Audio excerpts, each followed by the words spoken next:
I ran out into the dark, my head in a stew and my heart sick, but I had sense enough to see that I'd brought it all on myself. It's this to pass the time of day to Panjandrum and of Panjanharum of Hellcats, says I. What I've said and what I've not said do not matter. Judy and her dam will hold me for a promised man, and Dina will give me the go, and I deserve it. And I will go and get drunk, says I, for I forget about it, for 'tis plain I'm not a marrying man.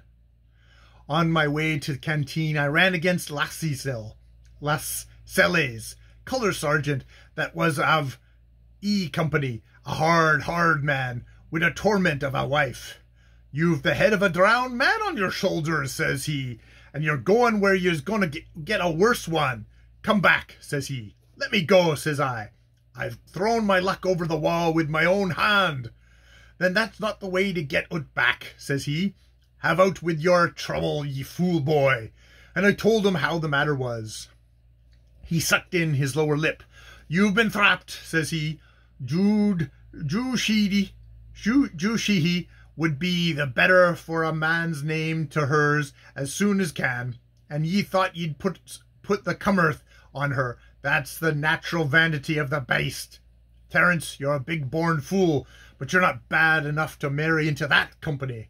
You said, if you said anything, and for your protestations, I'm sure you did, or did not, which is worse, eat it all, lie like the father of all lies, but come out of it free of Judy. Do I not know what it was to marry a woman that was the very spit and image of Judy when she was young? I'm getting old and I've learnt patience, but you, Terence, you'd raise your hand on Julie and kill her in a year. Never mind if Dina gives you the go. You've deserved it. Never mind if the whole regiment laughs you all day. Get shut up, Judy and her mother. They can't drag you to church, but if they do, they'll drag you to hell. Go back to your quarters and lie down, says he, thin over his shoulder. You must have done with them. Next day I went to see Dina, but there was no Tucker in me as I walked. I knew the trouble would come soon enough without any handle of mine, and I dreaded it sore.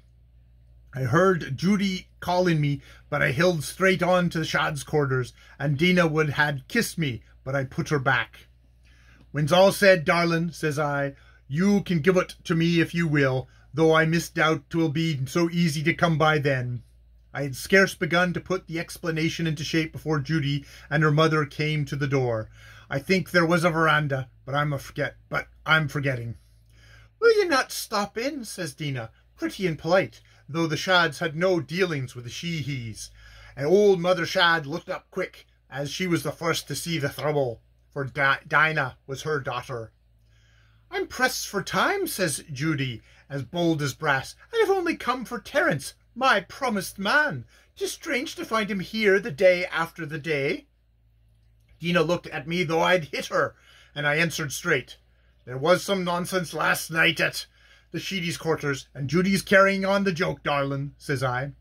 At the Sheedy's quarters, said Dina, very slow, and Judy cut in with, he was there from 9 till 10, Dina Shadd, and the better half of it time I was sitting on his knee, Dina Shadd. Ye may look, and ye may look, and ye may look me up and down, but ye won't look away that Terence is my promised man. Terence, darlin', 'tis time for us to be coming home. Dina Shadd never said a word to Judy. You've left me at 8:30, she says to me, and I never thought you'd leave me for Judy. Promises or no promises, go back with her. You have to be fetched by a girl. I'm done with you, says she, and she ran into her own room, her mother following. So I was alone with those two women, and at liberty to spake my sentiments. Judy Sheehy, says I, if you've made a fool of me betune the light, you shall not do it in the day. I never promised you words or lines. You lie, says old Mother Sheehy, and you may choke, and may it choke you where you stand. She was far gone in drink. And though it choke me where I stood, I'd not change, says I. Go home, Judy. I take shame for a decent girl like you dragging your mother out bareheaded on this errand. Hear now, and have it for an answer. I gave my word to Dina Shadd yesterday, and more blame to me. I was with you last night talking nonsense, but nothing more. You've chosen to try to hold me on it. I will not be held thereby for anything in the world. Is that enough?" Judy went pink all over. "I wish you joy in the perjury," says she, ducking a curtsy. "You've lost a woman that would have wore her hand to the bone for your pleasure.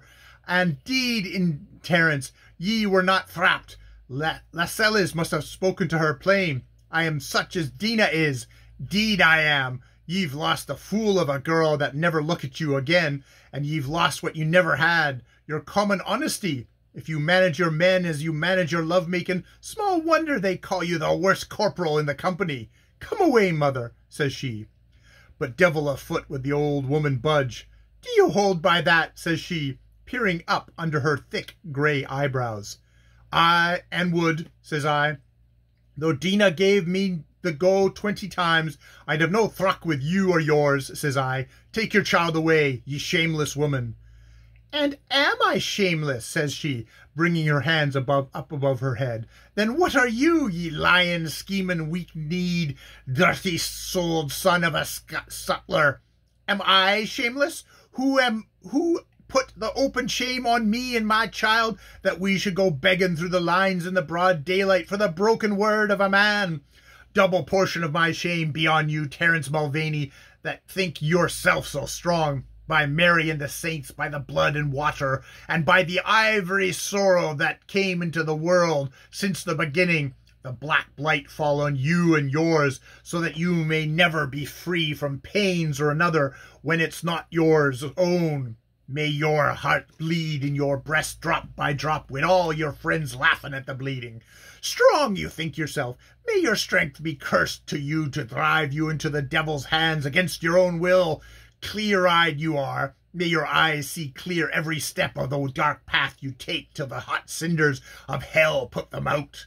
May the raging dry thirst in your own old bones go to you that you shall never pass bottle full nor glass empty.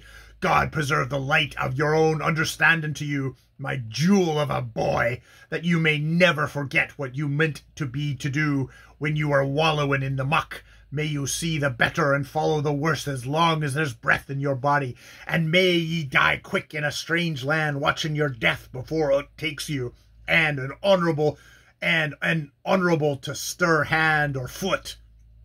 I heard a scuffling in the room behind, and then Dina Shad's hand dropped into mine like a rose leaf into a muddy road. "The half of that I'll take," says she, "and more too if I can. Go home, ye silly talking woman. Go home and confess." Come away, says Judy, pulling her mother by the shawl. "'Twas none of Terence's fault. For the love of Mary, stop the talking." "And you," said old Mother Sheehy, spinning round for Dina, "will ye take the half of that man's load? Stand off from him, Dina Shad, before he takes you down too, you that look to be a quartermaster's wife in 5 years. Quartermaster's sergeant's wife in 5 years. Ye look too high, child. Ye shall wash for the quartermaster sergeant when he pleases to give you the job out of charity. But a private's wife you shall be to the end, and every sorrow of private's wife you shall know, and never a joy but one, that shall go from you like running tide from a rock. The pain of bearing you shall know, but never the pleasure of giving the breast. And you shall put away a man-child into the common ground, with never a priest to say a prayer over him. And on that man-child you shall think every day of your life. Think long, Dina Shad, for you never have another, though you pray till your knees are bleeding. The mothers of children shall mock you behind your back when you're wringing out over the wash-tub. You shall know what it is to help a drunken husband home and see him go to the guard-room. Will that please you, Dina Shad, that you won't be seen talking to my daughter? You shall talk to worse than Judy before it's all over. The sergeant wives shall look down on you, contemptuous daughter of a sergeant, and you shall cover it all up with a smiling face when your heart's a-bursting. Stand off of him, Dina Shad, for I put the black curse of Shdd upon him, and on his own mouth shall make it good. She pitched forward on her head and began foaming at the mouth. Dina Shad ran out with water, and Judy dragged the old woman to the veranda till she sat up. I am old and full lore, says she, trembling and crying, and 'tis like I say, a dale more than I main. When you're able to walk, go, said old Mother Shdd. This house has no place for the likes of you that have cursed my daughter. Yag, said the old woman, hard words break no bones, and Dina Shdd, I'll keep the love of her husband till my bones are green corn. Judy, darling, I misremember what I came here for. Can you lend us the bottom of a teacup of tea, Mrs. Shdd? But Judy dragged her off, crying as though her heart would break, and Dina Shdd and I, in 10 minutes, we had forgotten it all. Then why do you remember it now? Said I. Is it like I'd forget? Every word that wicked old woman spoke fell through in my life afterwards, and I could have stood it all, except when my little Shdd was born. That was on the line of a march 3 months after the regiment was taken with cholera. We were between Umballa and Calcathin, and I was on a picket. When I came off duty, the woman showed me the child, and it turned on its sides, and it died as I looked. We buried him by the road, and father's victory was a day march behind with a heavy baggage. So the company captain read a prayer, and since then I've been a childless man, and all else that old Mother Shdd put upon me and Dina Shdd. What do you think, Sar? I thought a good deal, but it seemed better then to reach out for Mulvaney's hand.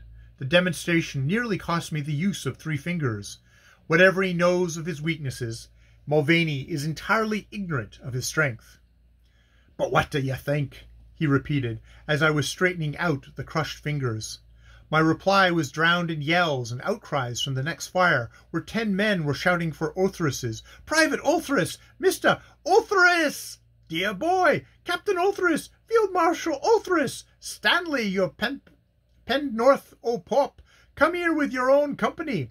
And the Cockney, who had been delighting another audience with recondite and Rabelaisian yarns, was shot down amongst his admirers by the major force.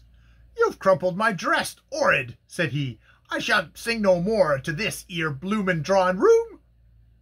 Leroyd, roused by the confusion, uncoiled himself, crept behind Ortheris, and slung him aloft on his shoulders. Sing, ye bloomin' hummingbird, said he, and Ortheris, beating time on Leroyd's skull, delivered himself in a raucous voice of the Ratcliffe Highway, of this song. My girl, she give me the go once when I was a London lad, and when I was on and I went on the drink for a fortnight, and then I went to the bad. The Queen, she give me a shillin' to fight for ever on over the seas, but the government built me a fever trap, and India gave me disease. Oh, don't you heed what the girl says, and don't you go for the beer. But I was an ass when I was at Grassan, that's why I am here. I fired a shot at the Afghan, the beggar he fired again, and I lay on my bed with a hole in me head, and I missed the next campaign. I up with my gun at a Burman, who carried a bloomin' dab, but the cartridge stuck in the bayonet bruck, and I was got with a scar, and all I got was the scar. Ho, don't you aim at the Afghan when you stand on the skyline clear, and don't you go for a Burman, if none of your friends is near. I served my time for a corporal, and wetted my stripes with pop, for I went on the bend with an intimate friend, and finished the night in the shop. I served my time for a sergeant. The colonel says no.